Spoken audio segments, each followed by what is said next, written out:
നമുക്കൊപ്പം രഘുനാഥ് നാരായണൻ കൂടിയുണ്ട്. രഘു, ഇന്ന് ആറന്മുളയിൽ പലയിടങ്ങളിൽ നിന്ന് അവിടെ കണ്ട ദുരിത കാഴ്ചകളൊക്കെ പ്രേക്ഷകരിലേക്ക് എത്തിച്ചതാണ്, അവിടെ നിന്നുള്ള ആളുകളുടെ പ്രതികരണങ്ങൾ എത്തിച്ചതാണ്.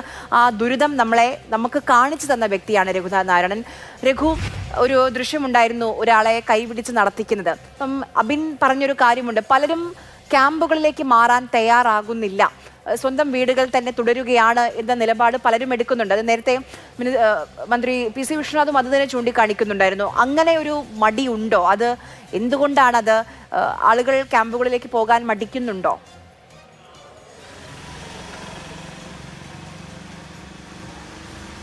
സ്വാഭാവികമായിട്ട് തന്നെ വീട്ടിൽ നിന്ന് മാറിപ്പോവുക എന്നുള്ളത് കുറച്ച് ദിവസത്തേക്കെങ്കിലും മുഴുവൻ സാധനങ്ങളും വസ്തുക്കളും വിലപിടിപ്പുള്ള പലതും ഉപേക്ഷിച്ച് പോവുക എന്നുള്ളത് ആളുകളെ സംബന്ധിച്ചിടത്തോളം വളരെ ബുദ്ധിമുട്ടുള്ള കാര്യമാണ്. പക്ഷേ ആറന്മുളക്കാർ കഴിഞ്ഞ പ്രളയത്തിലൊക്കെ ആ ദുരിതം അനുഭവിച്ചവരാണ്. 2018 കിടന്നുറങ്ങിയ മനുഷ്യരുടെ തലയ്ക്ക് മുകളിലൂടെയാണ് വെള്ളം ഒഴുകിപ്പോയത്. അതുകൊണ്ട് തന്നെ ഏതെങ്കിലും രീതിയിലൊക്കെയുള്ള മുൻകരുതൽ നൽകിയാൽ അവർ വീട്ടിൽ നിന്ന് ക്യാമ്പിലേക്ക് പോകും. നമ്മൾ എന്തൊക്കെ പറഞ്ഞാലും ക്യാമ്പിലെ സൗകര്യങ്ങളൊക്കെ വളരെ ഒരു അത്യാവശ്യം മിഡിൽ ക്ലാസ് ഫാമിലിയിൽപ്പെട്ട ആളുകൾക്കൊക്കെ അല്ലെങ്കിൽ അങ്ങനെയുള്ള മനുഷ്യർക്കൊക്കെ കുറച്ച് ബുദ്ധിമുട്ടുകൾ ഉണ്ടാക്കുന്ന കാര്യം തന്നെയാണ്. അതുകൊണ്ടാണ് ഒരു പരിധിവരെ അവർ ക്യാമ്പിലേക്ക് പോകാതിരിക്കാനുള്ള കാര്യം. പക്ഷേ അപ്പോഴും ജീവനാണ് പ്രധാനമെന്ന് ഓർക്കണം.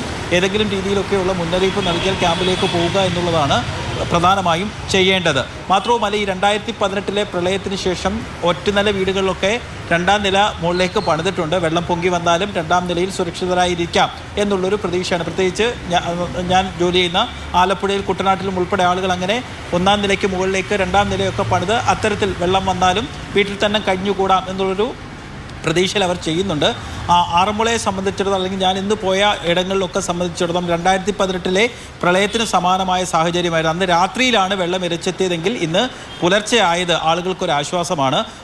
ഒരു മുൻകരുതലും സാധാരണ നിലയിൽ പുഴയോരത്ത് താമസിക്കുന്ന ആളുകൾക്കൊക്കെ പുഴയിലെ ജലനിരപ്പ് എങ്ങനെയാണ് ഉയരുന്നത്, എത്രത്തോളം ഉയരും എന്നൊക്കെയുള്ളൊരു കണക്കുകൂട്ടൽ അവരുടെ ഒരു ജീവിതത്തിൻ്റെ ഭാഗമായി അവർക്ക് മനസ്സിലാകുന്ന കാര്യമായിരുന്നു. പക്ഷേ ഈ 2018 പ്രളയത്തിന് ശേഷം അങ്ങനെ ഒരു ധാരണ ആർക്കും എടുക്കാൻ വേണ്ടി കഴിയുന്നില്ല. എപ്പോഴാണ് ഏതുവഴിയാണ് വെള്ളം ഇരച്ചെത്തുന്നത് എന്ന് പറയാൻ പറ്റാത്ത അവസ്ഥയാണ് അവിടെയെല്ലാം. ഒരുപക്ഷെ ഞാൻ MC റോഡിൽ നിന്ന് ആറന്മുളയിലേക്ക്, ചെങ്ങന്നൂരിൽ നിന്ന് ആറന്മുളയിലേക്ക് പോകാൻ വേണ്ടിയാണ് ശ്രമിച്ചത്. സത്രക്കടവ് വരെ പോകണമെന്നാണ് പ്രതീക്ഷിച്ചിരുന്നത്. പക്ഷേ ഒരു 2-3 കിലോമീറ്റർ ഒരാളെ സഹായിക്കുന്ന ആ ദൃശ്യങ്ങൾ നമുക്ക് സ്ക്രീനിൽ കാണാൻ കഴിയുന്നുണ്ട്. എനിക്ക് രഘുവിനോട് ചോദിക്കുകയാണ്, 2018 19 പ്രളയം റിപ്പോർട്ട് ചെയ്ത വ്യക്തിയാണ്. അപ്പം ഇന്ന് ആ വഴികളിലൂടെയൊക്കെ നടക്കുമ്പോൾ ഇന്നലെ ഒരൊറ്റ രാത്രി, ഇന്നലെ പകൽ വരെ ഒരു പക്ഷേ മഴ പെയ്യുന്നില്ല, കിട്ടേണ്ട മഴ കിട്ടുന്നില്ല എന്നുള്ള പരാതിയായിരുന്നു നമുക്ക്. പക്ഷെ ഒരൊറ്റ രാത്രിയിൽ ഇത്രയധികം വെള്ളം കയറുകയാണ്, വീടുകളൊക്കെ ഒലിച്ചു പോകുന്നു. അപ്പം ഇത് 2018 ഗുരുതരമായ അസാധാരണമായ സാഹചര്യമാണോ രഘു കണ്ടത് അവിടെ?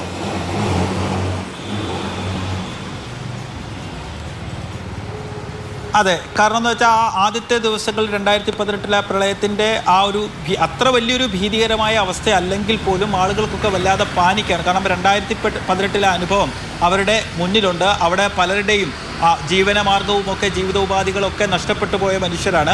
ഞാൻ കൈപിടിച്ച് കയറ്റുന്ന ആ ചേച്ചിയുടെ കടയിലേക്ക് വരികയാണ്. അവിടെ ഒരു ചെറിയ തുണിക്കടയുടെ ഉടമസ്ഥയാണ് അവർ. അപ്പോൾ അവരുടെ ആ കടയിലേക്ക് വെള്ളം കയറിക്കഴിഞ്ഞു. അപ്പം അല്ലെങ്കിൽ അവരുടെ ഈ ഓണമൊക്കെ അനുബന്ധിച്ച് കച്ചവടമൊക്കെ നടത്തേണ്ട ഒരു സ്ഥാപനമാണ്. അവർക്ക് ആ ഒരു മാനസിക വിഷമത്തിലൂടെ, അവർക്ക് ആ വെള്ളത്തിലൂടെ വരുന്നതിൻ്റെ ഭയത്തിനും പേടിക്കും അപ്പുറം, ആ ഒഴുക്കിൻ്റെ പേടിക്കപ്പുറം അവർ മാനസികമായി വല്ലാത്ത ബുദ്ധിമുട്ടിലാണ്. കാരണം അവരുടെ കടയിലേക്ക് വെള്ളം കയറി, ഓണക്കച്ചവടം പ്രതീക്ഷിച്ച് വെച്ചിരുന്ന സാധനങ്ങളൊക്കെ ഉണ്ട്.